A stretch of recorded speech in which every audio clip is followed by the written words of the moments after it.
So this problem, of course, we're dipping all the way back to Unit 1, looking at some histogram displays, trying to see which one corresponds to a box plot.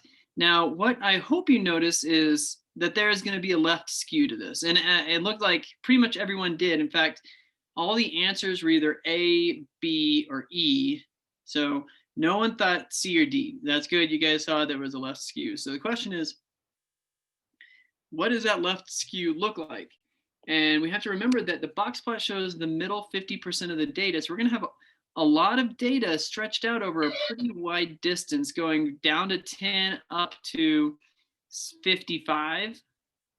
So this one, E was the most commonly answered, but what we see is our interquartile range would probably end somewhere around here. I don't know exactly where. So it might go like right here, interquartile range. Our interquartile range was wider. So it actually should have been B. Now it's not A because remember your bends have to be equal width. So that one, we can kind of rule that one out right away. E is very tempting. And at first glance, you'd want to say it was that. But if that was the case, you'd want to have your interquartile range in somewhere over here probably. And then have this be your whisker coming out for quite a ways. That's not what's happening. We have a bunch of data gathered right in here. And then you have this lowest quartile right here, which represents 25% of the data, just right there. So the answer is B, actually. So these can be a little bit tricky. A lot of you had the right idea, but you just need to kind of think through it a little more and realize how wide that interquartile range is and how that affects your answer. Okay. And there we go. We've got confidence intervals that we looked over already. We're going to come back to those formulas a little bit. And the significance testing is what we're focused on today. I'm going to skip through a number of slides. So this is what we did. I'm not going to rehash this by going over any of the calculations. You can watch that video if you need to. But dealing with difference of means. So we've got two samples going on, and we had to learn, if I can skip to it and find it, we had to learn our formula for the standard deviation, eventually our standard error. Okay, so that's the formula that we need to take away from last time. And our conditions for inference have to be met for both samples. We do not pool any data for means, unlike proportions. Okay, and I'll just keep skipping through. So again, we're using a T distribution with this, which means we had to use T star. Now that was a little bit complicated. And one thing I learned from having graded your tests yesterday, and if you haven't seen your grades, they have been updated. Now, one thing I learned is that very few people are using inverse T in order to calculate the exact degrees of freedom or the exact critical value. And that's okay, because what a lot of people did is they found the they found the degrees of freedom, and then they just rounded it from the T table. So if you had degrees of freedom, I think on the test you had degrees of freedom of 43 or something like that. And most people were just using the T star for 40. And I'm fine with that. And so what that's kind of telling me is if you guys are comfortable just with working the table B, I'm probably not going to spend time going through class reminding you of inverse T. If you are using that method and you're comfortable with it and you want to keep doing it, by all means, do so. But I will probably not come back to this because you can get by without using it. And let's simplify the process a little bit. Okay.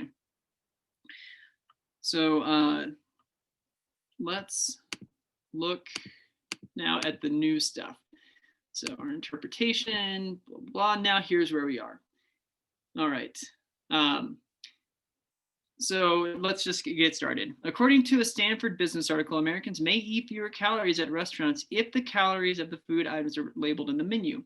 To investigate this, researchers compared Starbucks receipts from locations where the menus were labeled to receipts from stores where the menus were not labeled. A random sample of 30 receipts from stores with menus labeled had an average number of calories of 225 calories with a standard deviation of 100 calories.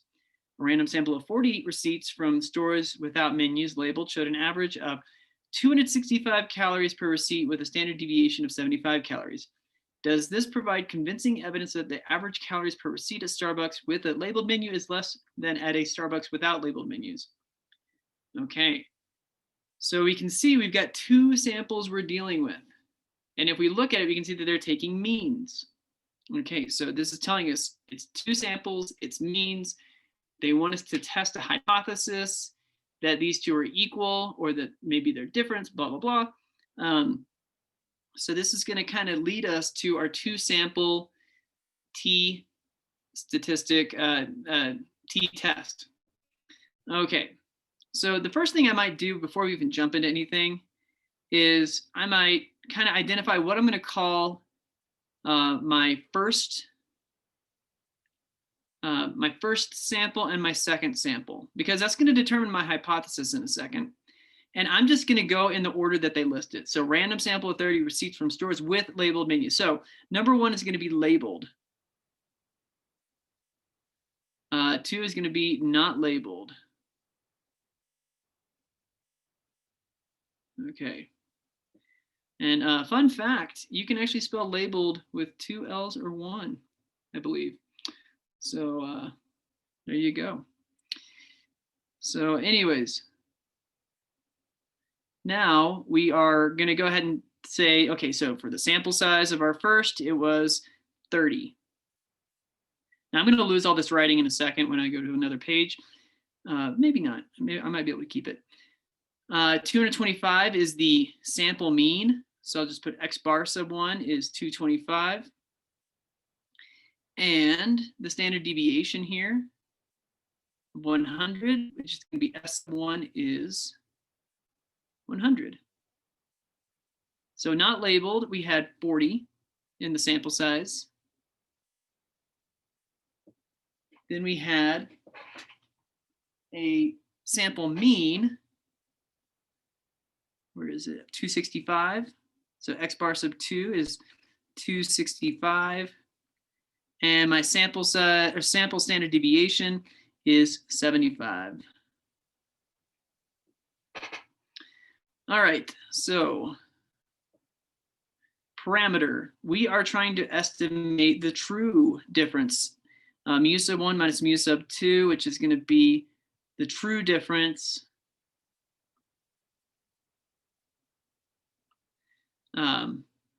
between labeled and not labeled. So I'll just put labeled and not labeled.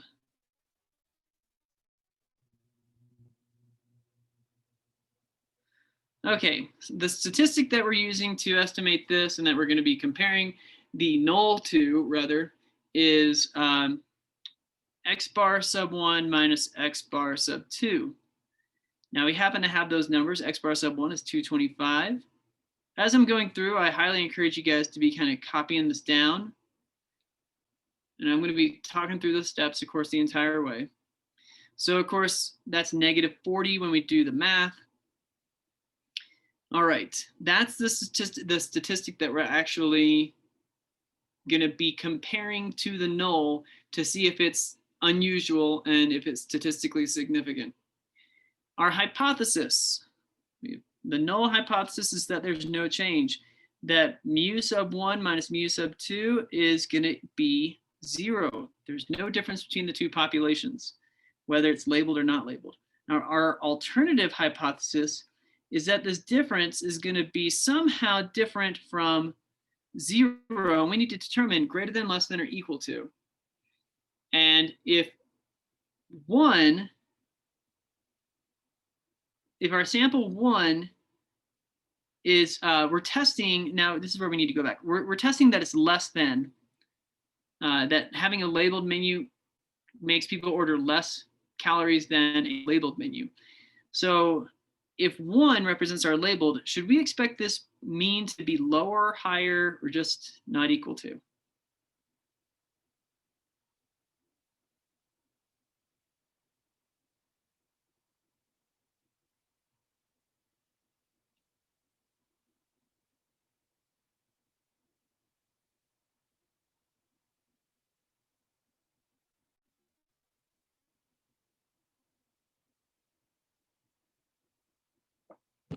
What was the question again? Sorry, I was catching up. No, that's okay. What do you think we would have here? That mu sub 1 is greater than, less than, or not equal to mu 2?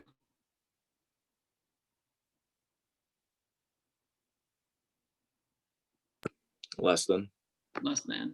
The hypothesis that we're testing is that we think that if you label the calories, people are going to order fewer calories. So we're going to test this idea. And just looking at this, I'm not sure that I could definitively say, oh, absolutely, people order fewer calories, because that difference of 40 calories, is that significant or not? Or is it just random chance? Now, if mu sub 1 is really less than mu sub 2, if I subtract them, what is my difference going to be? Positive, negative, or what? Negative. It's going to be negative. So we're going to expect that this difference is less than 0. Now, before you can just put a greater than or less than, you need to kind of think through, which one of these do I expect to be bigger for my alternative? All right, it's going to take a little bit of mental thought. You don't necessarily have to write it out like I did here, but you will need to think through it. You don't want to have the wrong hypothesis.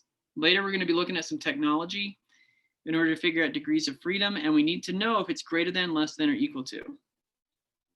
Not equal to, rather. Okay, so the significance level here, we didn't identify, so we're just going to go with a 0.05. If it's not listed, then go with the standard 0.05. All right, that's all well and good. And this, I hope as we go through this is looking very familiar. Like, okay, yeah, we've done this before, so nothing out of left field. Okay, I'm going to clear this out. Actually, I'll try and preserve all my data in the top corner. So I'll just do this. All right, and as I'm clearing this out, we can see that we've got our hypotheses that we want to use listed here. And notice that we've already seen this before. We looked at it when we were looking at proportions. Now we got the same thing for our means. And so we used, of course, that one right there. So we're all good. Just some reminders for how to approach this stuff. Okay, let's jump to the next page. Now we want to name our procedure and we want to kind of check our conditions. So the name of this procedure is the 2-sample t-test. And this is the main thing that you want to say. You could add, so I'll underline that part of it, but really you could also add that it's for mu1 minus mu2. That's kind of extraneous information, but it's not bad to have it there. Okay, and this is something I wanted to mention. As I was grading the tests, and you guys were doing some hypothesis testing for means and proportions on your Unit 8 test. Or, yeah, that sounds right. But whatever the case, you were checking conditions, but a lot of you did not check conditions. Actually, Unit 8 was confidence intervals, but you were not checking conditions. And if you didn't check your conditions, you lost points. So if you're looking over your test results, which are now posted, and you're seeing that you did everything right, your answer is 100% right, and you know it, but you only got 6 out of 7 points, is because you didn't check your conditions, or maybe something else was off a little bit. Maybe you did check your conditions, but you made a mistake somewhere else. If you ever have any questions on your test scores, you can always ask, but I don't take class time to go over it. But if you need to understand where you went wrong, just let me know and we'll go over it. Anyways, checking conditions here, we've got that these need to be random, 10% condition met, and that it's normal.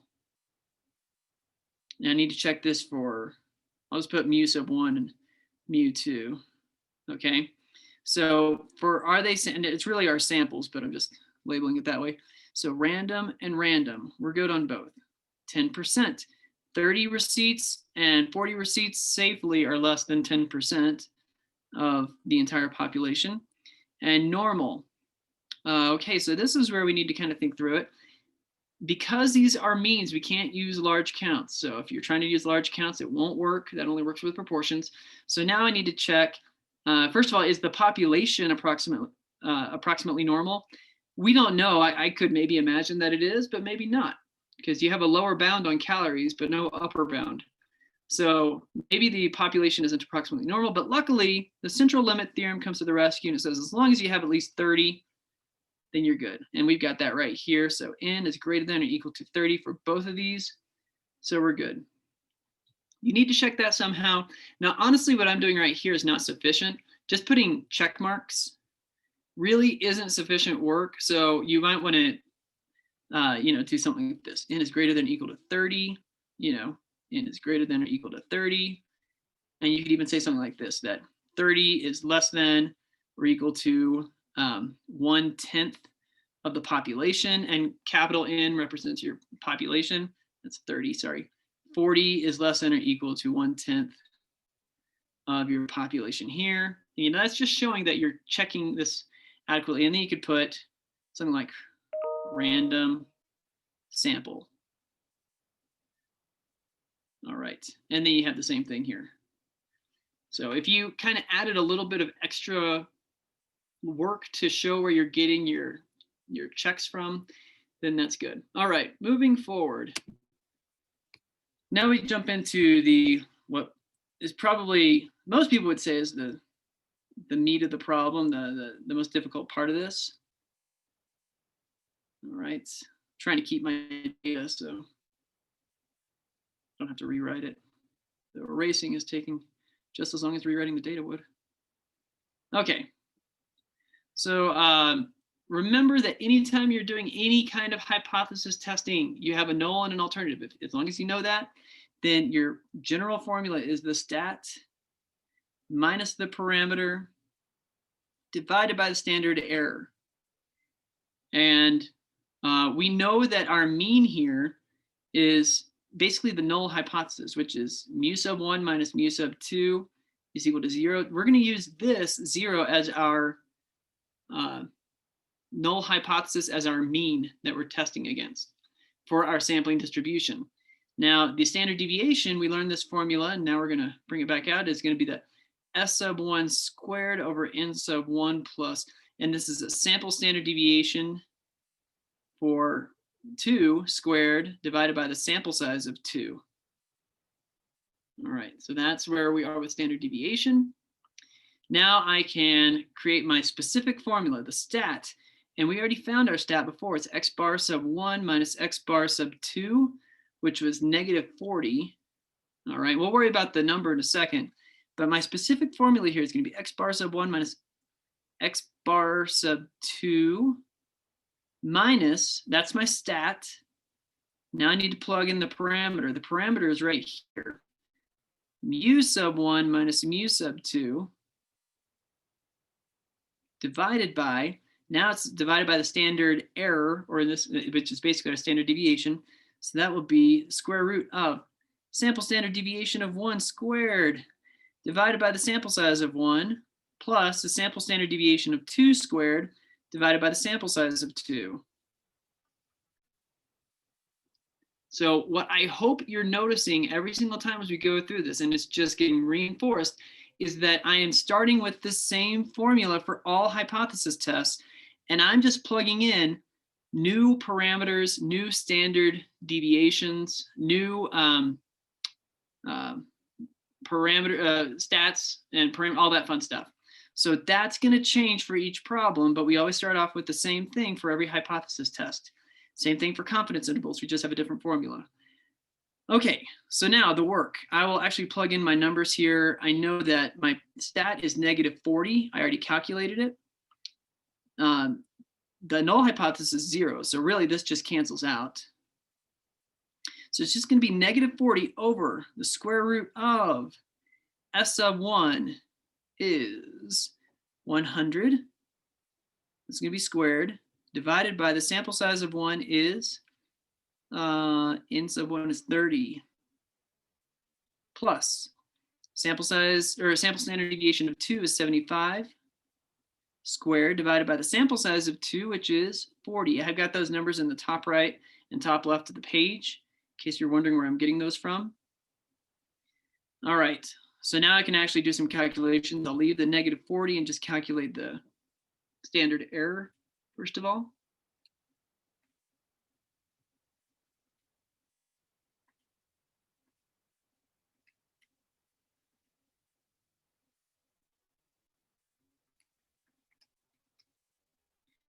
I got 21.771. Now I can go ahead and calculate that. So negative 40 divided by that answer.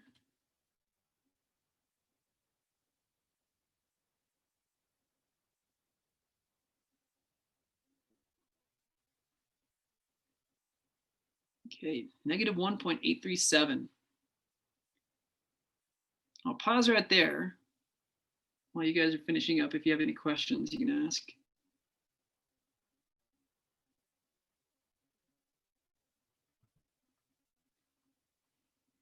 Okay, so keep in mind that our test statistic, this is what we just calculated, was a test statistic. We always start off with that, and this is a t statistic. It's important to keep that straight. It might not seem like it matters a whole lot, but it's a t statistic because we're using a t distribution. So to make sense of that, let's go over to a picture. Always a good idea to draw a picture. And I should, well, I'll come to that in a second. So your t of negative 1.837, your mean is expected to be 0. And well, if we just kind of think of this as a standardized, then we've got 1 standard deviation right here, 2 right here. So our test statistic is living somewhere about right here. This is t, and I want to find this area right here. What's the probability of getting that result or more extreme? And once I get that area, that's my p-value.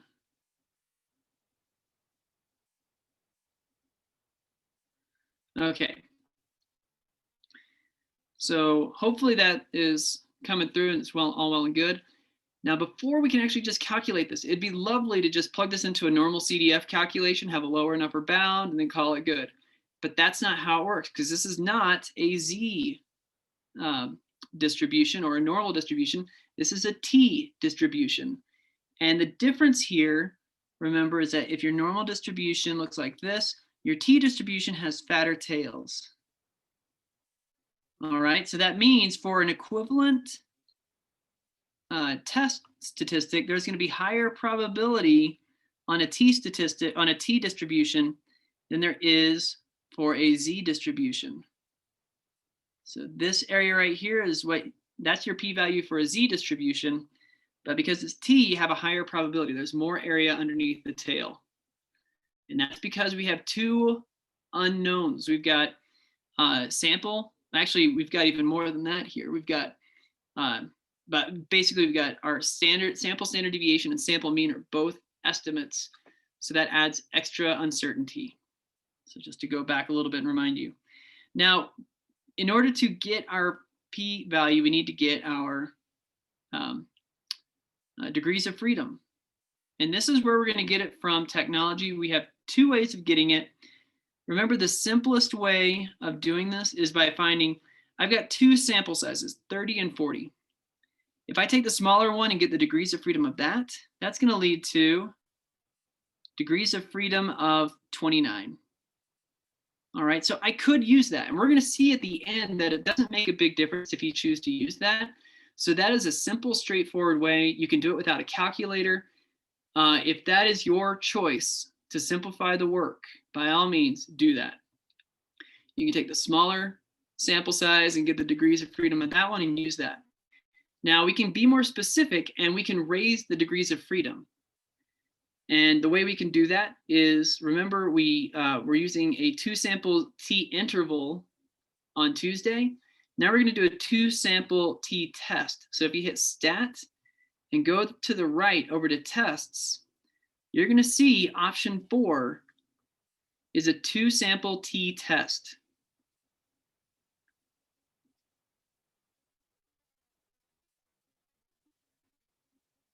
So again, stats, tests, and then option 6, I think is what I said. Is that what I said? Or 4? Okay, option 4, there we go. So we're at 2 sample T tests. We have 2 inputs. We could use data or we could use stats. Data is if you put the data into a list. We don't have that for this problem. but we do have the stats. We know our X bar sub 1, sample standard deviation for 1, and the sample size for 1, and the same thing for 2. So I'm just going to start plugging those numbers in. X bar sub 1 is 225. Sample standard deviation for 1 is 100. Sample size is 30. I'm going to do the same thing for 2. So the sample mean is 265. Sample standard deviation for 2 is 75. And the sample size is 40. Now here's where we need to, for the next one, mu sub 1 is greater than, less than, or not equal to. We were assuming that mu sub 1 is less than mu sub 2, which is why we did that at the beginning. We need to know which way we're testing this. And then we can calculate. And what this will do is it will give us our answer, our final answer. We know the p-value, we know the test statistic. You can compare the test statistic you just found to the one that we have on our screen. My calculator says negative 1.837, and that's exactly what we calculated. Now we're doing this so we can find the degrees of freedom, and I got this, 51.78.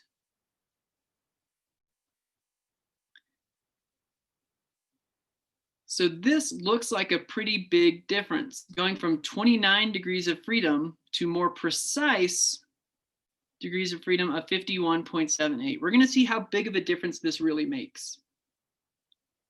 Okay.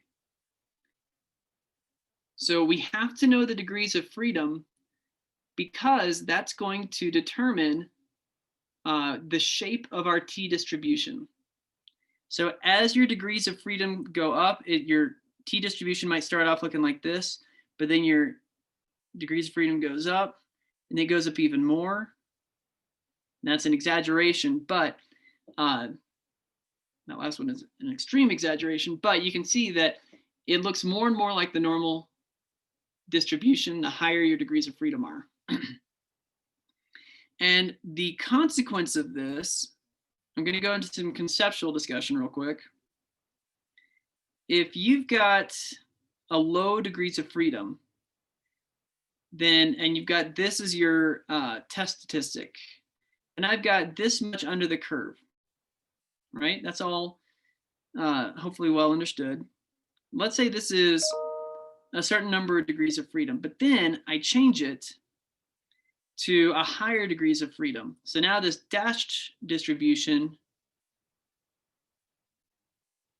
is going to represent a higher degree of freedom. And it looks more and more like a normal curve. So notice the area under here. So the higher your degrees of freedom, I'll write it this way. As your degrees of freedom go up, your p-value will go down. So if you want to be the highest precision possible, you want to use the correct degrees of freedom, which is right here.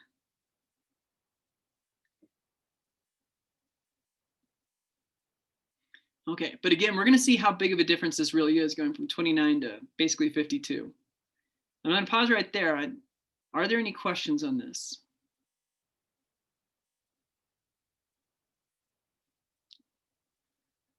Okay. So we're going to run our test to figure out our p-value. And what we need to do is, well, it's not a test, it's just a calculation. I need to use TCDF. It's the cumulative density function for a t distribution. And I'm going to need to know, so that's going to be, if I quit and go to distributions, that's going to be my sixth option. So number 6 is TCDF. I need to know my lower, upper, and degrees of freedom. My lower bound, if I look at my drawing here, my lower bound is negative infinity. My upper bound is my t statistic, which is going to be negative 1.837. My degrees of freedom is going to be, I'm going to try it with the most accurate one real quick, 51.78.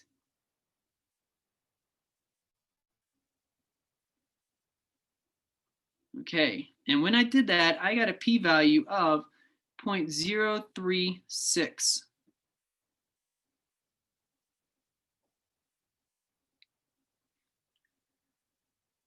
Okay, so let's say that we were not wanting to do that extra work And we just took the lower sample size and got the degrees of freedom of it. And I used 29 instead of 51.78. I'm going to run that same calculation again. So I'm going to go to distributions, number 6, TCDF. And for degrees of freedom, I want to change that to 29. And the difference is just this right here, 0.02. So you might be saying right now, it's not worth the extra effort just to get 2 more thousandths of precision and accuracy. And so as far as AP is concerned, either one works. It is important to know that this one is more accurate, but this one certainly works. And you can see it's a more conservative estimate. Okay, so if you want to be on the more conservative side, do that one. So either way we go, we can see that this is going to end up being statistically significant. And I'm going to pause there again to see if there are any questions. Anything I talked about didn't make sense?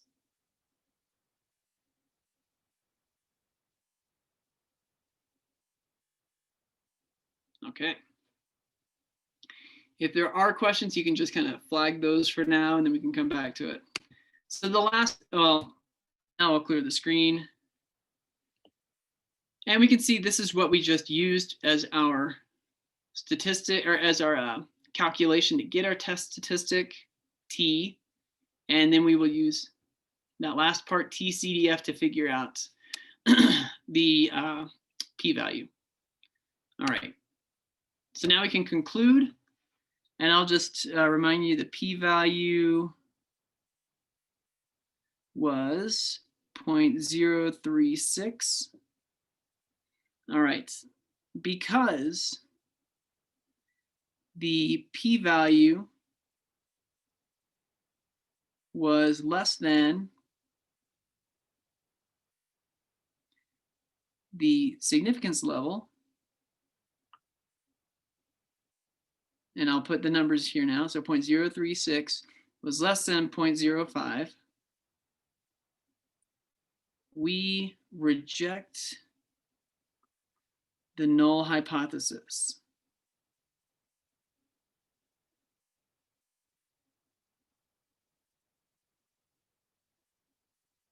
All right. We have convincing evidence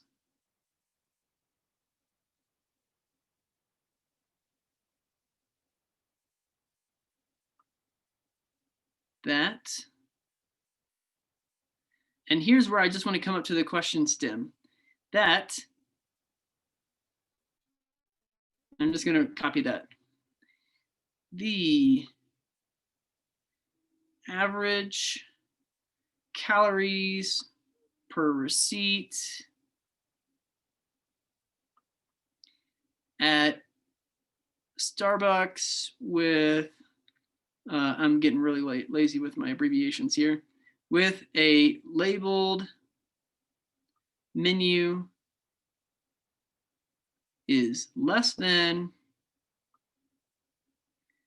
at a Starbucks without labeled menus. Old menus. All right. Fun times. We got that finished up. If there are no questions, I'll move forward, but I'll let everyone kind of write that down and wrap their heads around it. And this is definitely just the same format we've used for all of our hypothesis tests so far. We did it with a 1 variable z test, a 1 variable t test, a 2 variable z test, and now we're doing it with a 2 sample, rather, I should say, a 2 sample t test. It's the same format each time. All right, and we're going to go through one more example. I'll do it probably a little bit faster. This is a good example. I am going to skip some parts of this, just, for, brevity's sake. But okay, let's look at this. How quickly do synthetic fabrics such as polyester decay in landfills? A researcher buried whatever, can't read, polyester strips in the soil for different lengths of time, then dug up the strips and measured the force required to break them. Breaking strength is easy to measure and is a good indicator of decay. Lower strength means the fabric has decayed more. For one part of the study, the researcher buried 10 strips of polyester fabric in well-drained soil in the summer. The strips were randomly assigned to 2 groups. 5 of them were buried for 2 weeks, and the other were buried for 16 weeks. Here are the breaking strengths in pounds. Do the data give convincing evidence that polyester decays more in 16 weeks than in 2 weeks on average? Let's find out. Okay. So this is a good question because they give us a small list. We can plug this into our calculator. So that's how we want to get started. Just do stat, edit, and you can plug this data in. We're going to need to know it in a minute. So I'll let you get started by doing that. And as that is happening, I'll start writing out our null and alternative hypothesis. First of all, let's pick a significance level of 0.05. So we want to have that null hypothesis, alternative hypothesis. So mu sub 1 minus mu sub 2 is equal to 0. What is our alternative hypothesis going to be? And I guess I should add, we're going to call the first group, our mu sub 1 is going to be list 1, and the second group, list 2. So do we expect that group 1 or group 2 will have a greater mean? Group 1. Group 1. So we think that's going to be stronger. So mu sub 1 should be greater than mu sub 2. So we're testing right here that mu sub 1 minus mu sub 2 will be blank 0.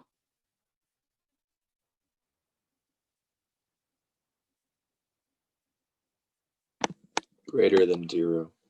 Greater than 0. Okay. And of course, you need to do some calculations here. And to get all those lovely stats that you need, we're going to do one variable stat.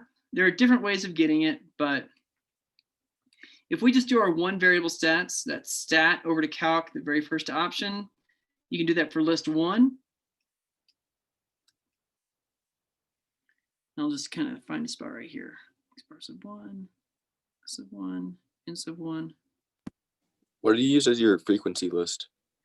We don't use a frequency list. We only do that when it's probability distributions, like with random variables. So you can leave that blank. Okay. All right. Actually, I will keep this mu sub 1 is greater than mu sub 2, so we can refer to it later. So anyways, I'm going to write down my stats. You guys can double check yours against mine. You might want to have these written down.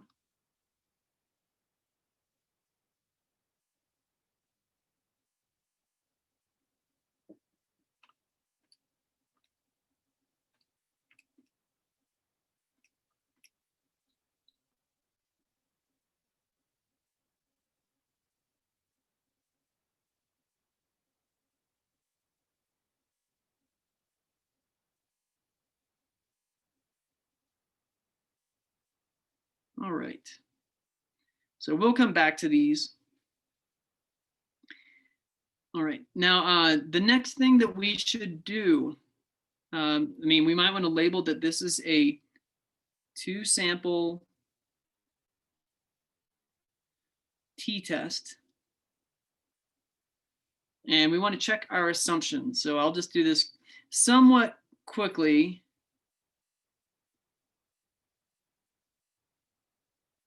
And I'll just put check marks underneath it if it's good.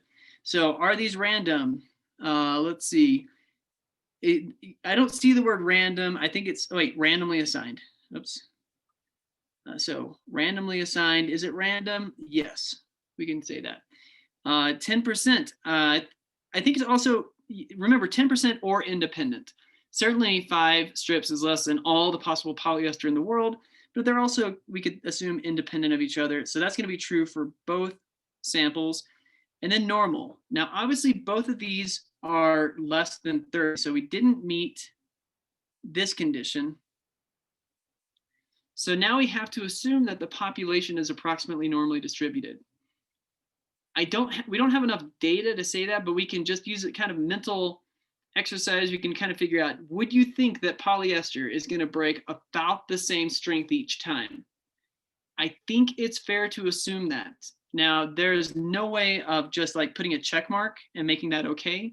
So you'd want to have a little bit of a sentence like, we can assume that breaking strengths are normally distributed for the population. All right. So having this checked is going to be an important part of it. That's what I expect to see when I look at FRQs from you. All right, now we can jump into the actual fun or horrible part, depending on your perspective. So I've got my test statistic, which is going to be T equals the stat minus the parameter divided by the standard error. Of course, I know that in our case, it's going to be X bar minus 1, or X bar sub 1 minus X bar sub 2 minus mu sub 1 minus mu sub 2 divided by this formula.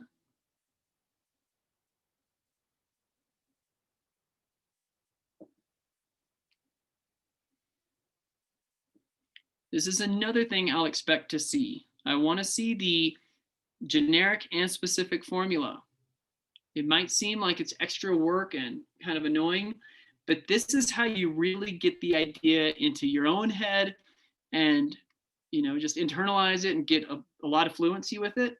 But it's also, of course, how you show that you know what you're doing, and you could apply the same test formula to different problems and plug in different things. All right. So the last little bit is to plug in the actual numbers. So T, our test statistic, is going to be, let's see, X bar sub 1 minus X bar. I didn't do this one yet, so I'll just do it real quick. It's going to be 7.4 divided by, now I can plug in all these numbers.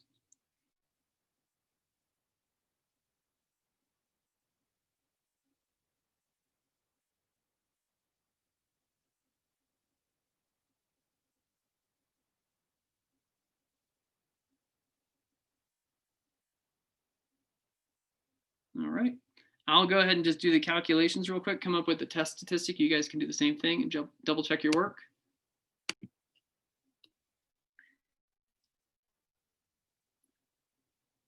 All right. Those are the numbers that I got. And before we go any further, I want to draw a diagram of it.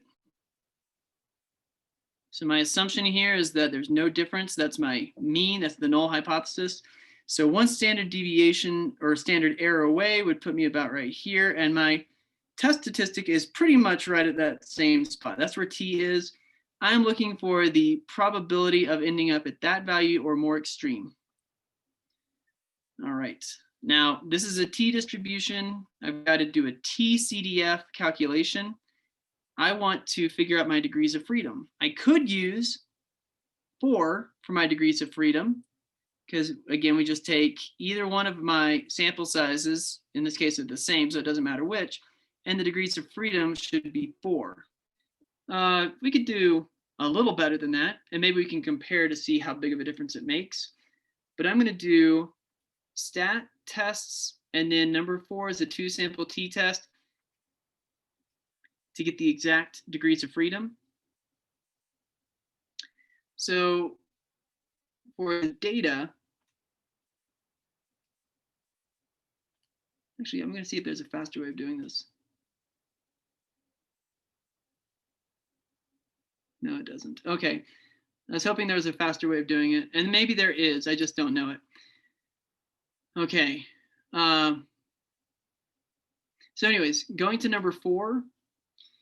Now I don't have well, I do have the stats, but it's just as fast because I already put this data into lists. For your input, go to data, and then it already has list 1 and list 2 there. Your frequencies can stay at 1. We decided that mu sub 1 is going to be greater than mu sub 2. So I'm going to change that.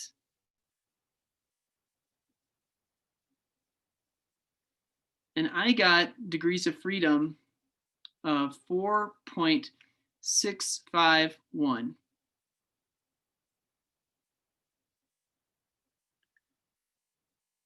And this might not seem like a big difference, but remember, it makes a bigger difference down at the lower end of your degrees of freedom.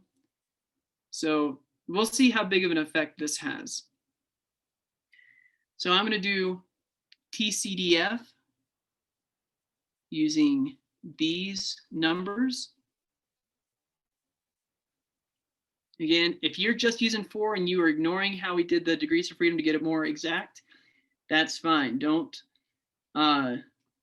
confuse yourself by trying to follow along with something if you're happy with just doing the n-1.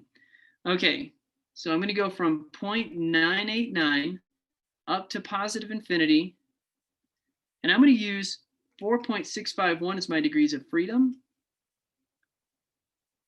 And I got a p-value of 0.186. Just for fun, I'm going to run the same thing with the other degrees of freedom, just using 4. And I got 0.189.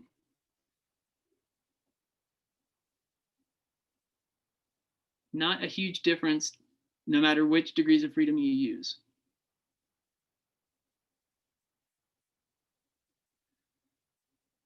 Okay, so if I pause there for a second, let me know if you have any questions on that. All right, so this area, no matter which one you decide, whichever one you calculated, that's the area under the curve right here. We have almost a 20% chance of getting that kind of a value or more extreme just by random chance. Our significance level was 0.05. We were only going to reject the null if it was less than 5% chance of happening. Well, that didn't happen here. So I'm just going to start off and I'm just going to say this. Because our p-value was greater than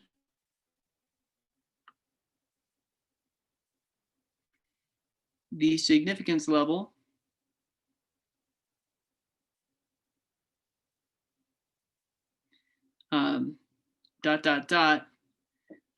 we fail to reject the null hypothesis. The ... is just the numbers. I'm not going to write them down. We fail to reject the null hypothesis.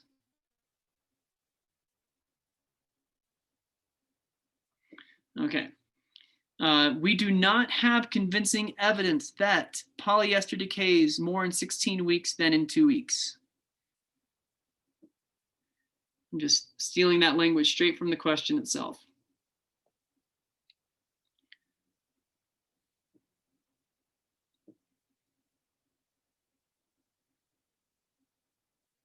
So we always want to say something like, we do have convincing evidence, or we do not have convincing evidence that. We're not saying that one of those hypotheses is absolutely true. We're just saying we have evidence one way or the other, or don't. All right. If the question is set up in a way that doesn't, you can't just steal it, the language, then you'll have to come up with the way you want to wordsmith that. But should figure it out. All right. If there are no questions, I'm going to move forward. Okay. And the last little bit is we're going to summarize these 8 tests that we've learned. We're going to learn 2 more tomorrow that hopefully actually aren't too bad to add to this. But we have this table set up where we've got confidence intervals and significance tests. Those are the 2 main types of things that we would calculate. And of course, we can break it down even further. We can break it down into proportions and means. And then we can break it down one step further. We can decide, are we looking at 1 proportion or 2? 1 mean or 2? So based on those variables, we can identify exactly the right test to conduct. Okay, so it's important to note, and you can kind of see it in all the stuff that's underlined underneath, everything over here is Z. Everything over here is T. So anytime you're dealing with means, you're working with the T critical value or T statistic, T distributions. Anytime it's proportions, you're going to be dealing with Z and normal distributions. We've seen that over and over. I just want to re-emphasize it. Okay, so every confidence interval starts off with the same generic formula. That's what I have right here. It's slightly different than what your formula sheet says. That says stat plus or minus your critical value times the standard error. So, but we're basically starting off with the same one, no matter if it's one sample Z interval, a 2 sample T interval. We always start off with that generic formula and just plug things in. All right, your significance tests do the same thing. You just need to plug in the correct specifics for the problem. Look at what your standard error is based on one mean or two means, one proportion or two proportions. And this is something that I haven't talked about. Some of you might have already come across it. The back of your textbook, if you just open the very back cover, if you've got it handy, they have a nice breakdown of all the information that you need. But in there, of course, remember that for them, Q is the same as 1 minus P. I use what AP has on their formula sheet because that's what you're going to have available on the test. But Q is the same thing. Okay, so here's what I want you guys to do. I'm going to actually go back so that you can, so I can explain. I'm going to give you guys some problems from the book. I picked these from all over, all the chapters where we looked at this.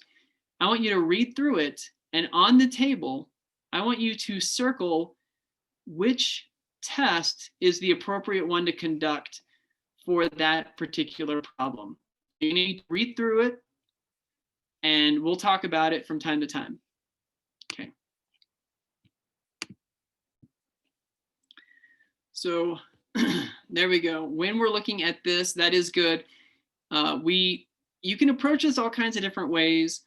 You've got, the first thing you should notice is anytime you have counts, because it doesn't actually give you a percent or a decimal as your proportion, but it does give you counts. There's 827 homes where herbicide was used, and 473 got lymphoma. Anyways, you're going to have to turn this into a proportion. So 473 out of 827, but you should be able to read and recognize those aren't means. That is a proportion. So you can narrow it down. So the way I look at it, first of all, is I first of all read the problem. I'm like, those are proportions. So I've already limited it to this right here. This is not what I'm going to be using. And then I can see I've got two different samples. I got 827 and 473. So that's going to be one of my proportions. And then 19 out of 130 is going to be another. So it's going to be two proportions. I've even narrowed it down to this. I can cancel that out. And then the last thing I can decide, oh, right here, confidence interval. So it's telling me confidence interval is going to be that right there. And that's how you can kind of narrow it down. So knowing that, let's clear the screen and move ahead to the next one. And as soon as you know what it is, just click away or circle away. Okay, that is it. 2 sample t-tests. We got a lot of people circling there. Okay, and I mean, it's means. You can even see the means given right here and the sample standard deviations. So it's 2 of them. We're good with that. And look, hypotheses. So we know if it's a hypothesis testing, that's the same as significance. That's how we can narrow it down. Very good. All right, I'm going to add a little bit more to this in a second, but let's just get through 2 more of them. Okay, now I know some people are not answering it as fast, and some people are like still trying to think through and don't process it as quickly. I'm not trying to rush you guys by doing this, but I do hope that you're following along with the thought process. And if it takes you longer and you're not going to be the first one to answer, that's okay. But we can definitely see we're looking at means. You can even see the word mean right there. So, and there's only one of them given. We can't see 2 different samples taken anywhere. and then confidence intervals. So one mean interval, there you go, one sample t interval. That's our solution or our answer to that one. We're not actually calculating this. That could be something you do in your own time. And I highly encourage you guys to go through these problems and make sure you can go through and jump from any type of test to another and do the calculations. If you can do that, you are golden. You're not going to run into any trouble at that point. There might be some conceptual problems you have problems with, but I mean, not to a great extent. Okay, so this one might be a little bit confusing at first because we do see two proportions. We see the sample given. There's only one sample, keep that in mind. So this is the correct answer. The 63% is the null that we're testing it against. We have this statistic, 63%, that we could assume is true, but we want to test to see if it's really true. And what we're actually testing is this improvement over the national average? So there we go. We can use a one sample z-test to do that. Okay. I don't know what more I should say about this one. If you have any questions on any of these, we can come back to it later. Excuse me. Clear this. Okay, so everyone's starting to hone in on this one, a one sample t-test. And that is correct. Again, we can see it's means. We got mean right here. There's only one sample given. So it's going to be one mean. Maybe I should say one sample, but anyways. And we are testing hypotheses. So that is our answer. All right. Now, here's the one step further I'd like you to try. And this is something maybe you come back to this presentation, which is on the Canvas page. Look at all 8 of these problems. See if you can identify the right test again, but go one step further. I'm not expecting you to go through the entire problem, but one step further would be, I'm going to write out the specific formula for this problem that I would do. It is a one sample t-test, so I know that that's going to be the stat minus the parameter divided by the standard error, which is going to be this. So if you can write that out, then you are in good shape. Okay, so I would highly encourage you guys to try that. And I'll write it out for the next 3 problems, but maybe you guys, while you're answering, you could kind of go through and make sure you could do it as well.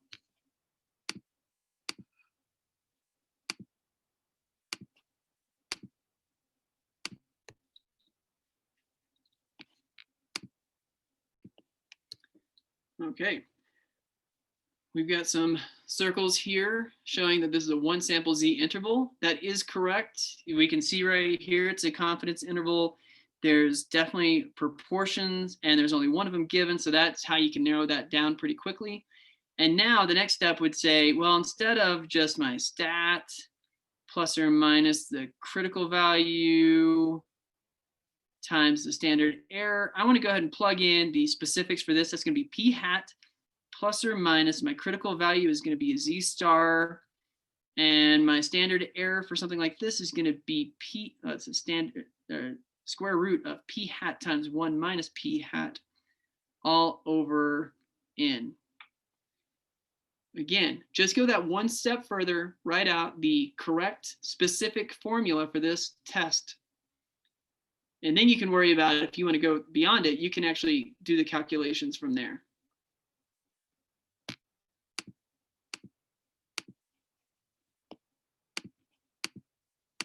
Next one.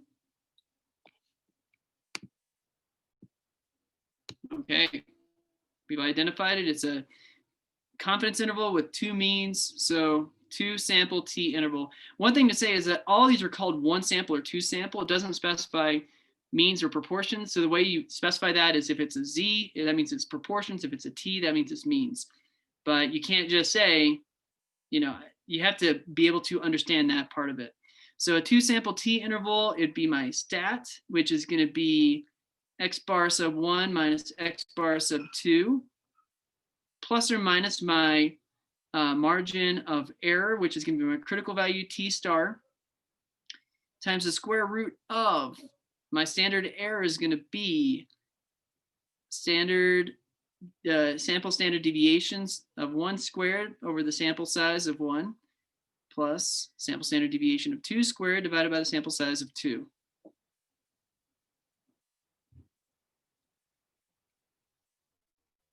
Okay, just plug and play. Be able to identify that this is the correct standard error, plug it in and move forward. All right, last one. If you guys have been paying attention, you'll see we're not doubling up on anything. So this last one should be whatever's left over.